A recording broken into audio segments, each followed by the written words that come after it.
జర్మనీకి చెందిన ఓ భారీ కార్గో విమానం ప్రమాదవశాత్తు క్రాష్ అయింది. డిహెచ్ఎల్ సంస్థకు చెందిన బోయింగ్ 737 కార్గో ప్లేన్ లిథువేనియాలోని విల్నియస్ ఎయిర్పోర్ట్ సమీపంలో జనావాసాలపై కుప్పకూలింది. ఈ విమానం లిథువేనియాలోని విల్నియస్ ఎయిర్పోర్ట్లో ల్యాండ్ కావడానికి కొద్ది నిమిషాల ముందు సమీపంలోని లిప్కల్నిస్ అనే ప్రాంతంపై పడిపోయింది.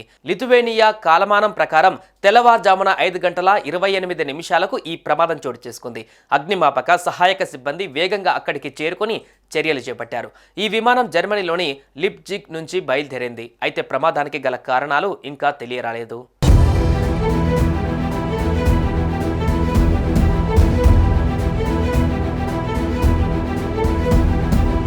ఈ భారీ కార్గో విమానాన్ని డిహెచ్ఎల్ సంస్థ కోసం స్విఫ్ట్ ఎయిర్లైన్స్ అనే సంస్థ నిర్వహిస్తుంది.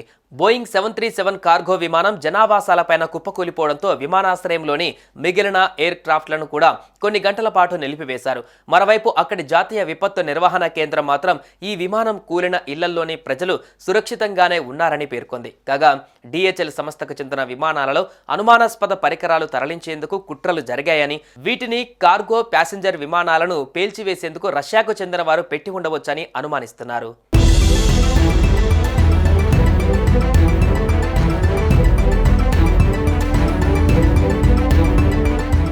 అప్పట్లో ఈ విమానాలు అమెరికా, కెనడాకు వెళ్లవలసి ఉంది. ఇప్పుడు కూడా జర్మనీలోని లిప్జిగ్, యూకేలోని బర్మింగ్హామ్లోని డిహెచ్ఎల్ లాజిస్టిక్స్ పేలుడు పదార్థాలను గుర్తించారు. మెగ్నీషియంతో తయారైన కొన్ని రకాల పేలుడు పదార్థాలను మసాజార్లలో అమర్చినట్లుగా తెలిచారు. ఇక వీటిని లిథువేనియా నుంచి యూకేకు పంపేలా ఏర్పాట్లు చేసినట్టుగా గుర్తించారు. ఈ కుట్ర వెనుక మాస్కో హస్తం ఉన్నట్లు భావిస్తున్నారు. కాగా ఈ ఆరోపణలను క్రెమ్లిన్ వర్గాలు తోసిపుచ్చాయి. ఈ ఘటనలో పైలట్ మరణించగా 3 సిబ్బంది గాయపడినట్టుగా సమాచారం.